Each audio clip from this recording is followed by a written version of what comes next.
Alright, so let's do a quick walkthrough of adding the first product to your online store completely from scratch. So I'm already logged into an administrative account and I can navigate to the back end or the administrative portal of my website by clicking this button here. Click on the products tab and this will give you an overview of all the items that are set up in your system. Click this button on the top right and give your new product a name. So let's say I want to add a package of ground pork, and this title does display on the front end of your website, so make sure this title is something logical for your customer.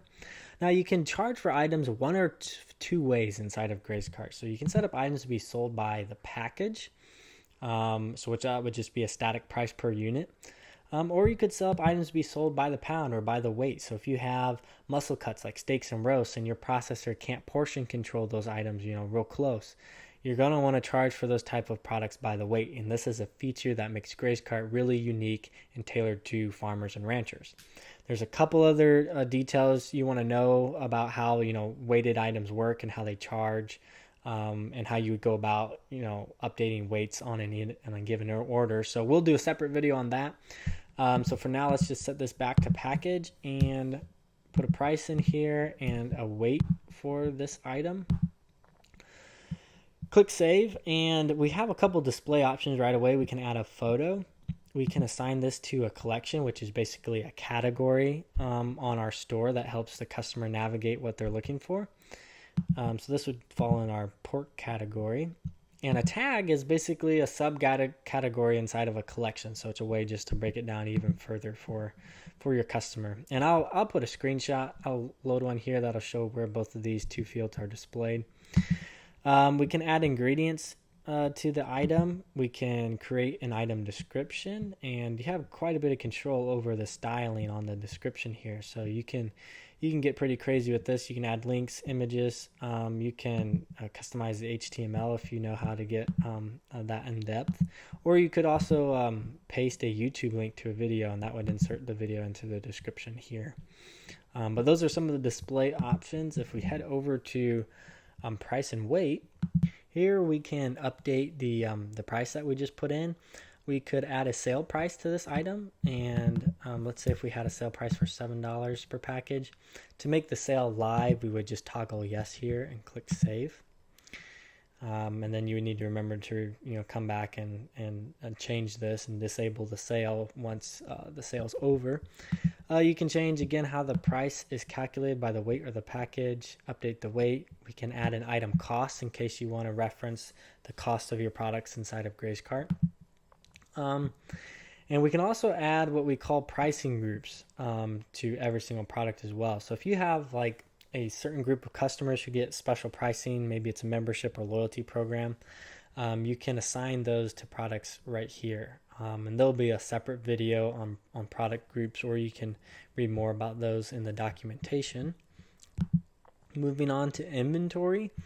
Right here at the top, we have our online virtual inventory. So this is the inventory that is available to sell. So if I had this set to 10 and someone placed an order on my website for 5 packages of ground pork, this would automatically deduct to 5 packages. So this inventory is always going to be live. And as soon as this would hit 0, once I sell out, the product on the front end of my website will display as sold out, and customers will no longer have the opportunity to place an order for it until more inventory is added. So let's see here. If there was a case where we didn't want to track inventory on an item, and we never wanted it to sell out, we could go ahead and move it to do not track inventory, and that would actually just remove the inventory field entirely. But let's change that back. We can create a bundle of products, and basically if you toggle yes here, this will create a new tab, a bundle tab here at the top right. And this is basically where you would create the bundle. So you could add other products that are in GraceCart already to this bundle. You can actually have a bundle share inventory with the individual products that make up the bundle. So let's say this was like a variety pack, okay? And I was selling a bundle of, what's inside my system? Ground sirloin, and maybe there's 5 packages in this bundle. And let's see, maybe I can add multiple items here. So maybe this bundle also includes, do I have eggs? Here I think I have pork chops. So yeah, 5 packages of pork chops. Now, every single time that this bundle sells, if someone was to purchase this on the front end of our website, it would automatically deduct 5 packages from the ground sirloin inventory and 5 packages from the pork chop inventory. That way, I'm not having to maintain a separate inventory for my bundled item and also for the individual products. So that's quite a handy feature. All right, guys, this is a quick pause to make a post-edit clarification. Yes, it is possible to have our bundled items share the inventory of the individual products, but we need to go back to our inventory tab first and make a quick settings adjustment to finalize and make that possible. So back here where it says track inventory, we now have this third option for track inventory on bundled items. So if you select that, all those products that we just added to this bundle on the bundles tab will then share the inventory for those individual bundles instead of having their own standalone inventory. So you're going to want to make sure to do that last step to make this possible. But without further ado, here's back to the regular video. But that's obviously not what we're doing here. So let's delete these real quick. Remove. Head back to the inventory tab. Disable the bundle. There's a couple other inventory fields down here. So if you maintain inventory either at your processor, you can reference that here. This is basically just a static field for your reference. Same thing with the other inventory field down here. If you have offsite inventory somewhere else and you need to use have another field, that's there for your convenience.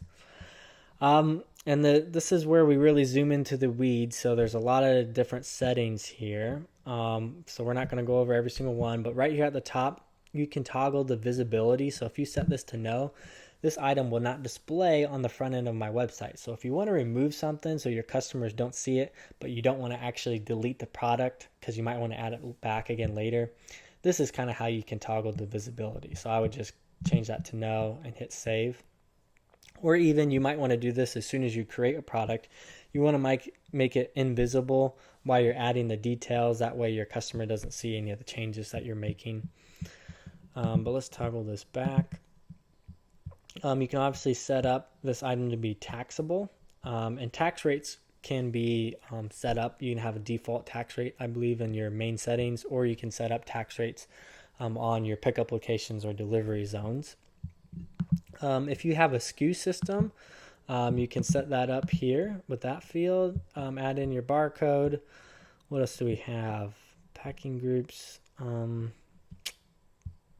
If this was an item that I purchased from another vendor, you can create and assign vendors from here. Right now I don't have any vendors set up, but there is documentation on that. Keywords here. So these are the keywords that you would plug in for this item to help your customers search your store. So if they're using that search field, I'll put a description that shows where that's at, or a screenshot. If they're using that search field, this determines the keywords that they might be looking for to, make sure this item would pop up. So maybe you would put ground pork in here. And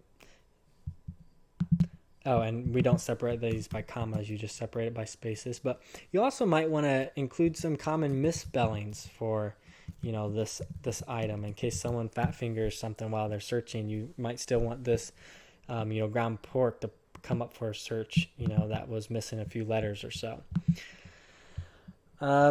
Moving on, you can set up a limit per customer. So if this is a product that you only wanted, a certain amount that every customer could purchase, then you could set that up here. You can have an order minimum. So this would be like a blanket minimum for the entire order that the customer would need to meet before they would be able to purchase this item. So if I had it set to $100, nobody would be able to purchase the ground pork until they had at least $100 worth of items in their shopping cart. Exclusivity, this is a pretty handy feature. So if you have a product that should be exclusive to certain pickup locations or certain delivery zones, you can exclude zones and delivery methods from here. So, for a quick example, at Seven Sons, We're not able to ship eggs through FedEx just because of the fragility. After all that handling, it's very rare that a dozen of eggs could survive the rough transit. So we would remove our eggs from our shipping, our delivery zone that we have set up. But there's obviously a lot of different applications for that. And again, the rest of these fields are pretty fine details, and there's documentation on most of them, so you can research a little further. Once we've made our changes, again, you always want to make sure you click save. The last tab that we have would be our protocols tab. So if you have protocols set up on your GraceCart site, this is where you could apply them to individual products. And there's separate documentation and hopefully a video someday on setting up protocols. But that is the gist of it. If we wanted to, again, if you have your sample items that are already set up and you want to remove them, we can change the visibility setting here and toggle that to no, so it won't display on the front end of our website. Or if you need to delete it entirely, you can go ahead and click this action button and go down to delete. This is a handy feature. You can duplicate products. So if you have a lot of similar items and you need to set up them all at once, you don't want to duplicate or have to recreate the information for every single new item, you can just duplicate the product and it will transfer the photo, it'll transfer the description and all the different settings that you have set up to a separate item. That way you can kind of tweak it from there and maybe have some of the info that you need. So it's just a handy feature to make adding all of your products a little simpler. So again, there's a lot of details and settings in here, and a lot of them may not apply to you right away. For instance, you might not need, you might not have a SKU system. It's handy to have, but you might not have one. You might not have barcodes right away, so a lot of these fields might not get used. So don't let all the information overwhelm you at once. Basically, you need a photo, that's handy, a description, you need to get a price set up for your product and make sure your inventory is correct, and then you can run with it from there. So that's a cut and a wrap. Thanks for watching, and I'll see you in a future video.